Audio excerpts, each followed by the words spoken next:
तो भाई हम मिडिल क्लास वाले लोगों को ना बचपन में एक चीज़ बहुत सिखाया जाता है कि अगर बेटा नालायक हो ना तो बाप की सारी प्रॉपर्टी बिगाड़ देता है, सारी प्रॉपर्टी बेच देता है। वो वाक्य भी हमारे साथ हो गया। हमारे दादाजी, उन्होंने हमारा बैंड्रा का एक प्लॉट बेच दिया था और उस प्लॉट को ख़रीदा था उनके पिताजी ने, मतलब हमारे परदादाजी ने 40,000 में कुछ वो टाइम पे ख़रीदा था। तो हमारे दादाजी ने वो प्लॉट बेच दिया और कुछ 15 लाख में बेच दिया वो प्रॉपर्टी।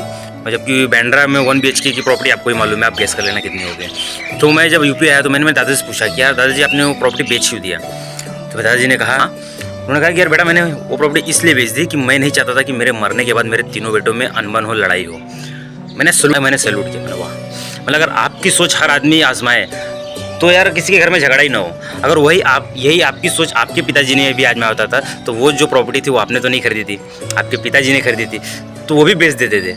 और हकीकत में बात ये थी कि वो चाहते नहीं थे कि मेरे पिताजी को उसमें हिस्सा मिले। उन्हें मालूम था कि मेरे मरने के बाद इस प्रॉपर्टी में तीनों भाइयों का हक होएगा, इसलिए उन्होंने वो प्रॉपर्टी पहले ही बेच दी और मेरे दादाजी और मेरे पिताजी को उसमें कुछ दिया नहीं। पर मुझे ये समझ बताओ कि जब चीज़ आप कोई चीज़ खरीद नहीं सकते तो आप वो बेच कैसे सकते हो। वो पुश्तैनी थी, खानदानी हमारी ज़मीन थी, आपने वो प्रॉपर्टी बेची हुई 15 लाख में भी किसको बेचा?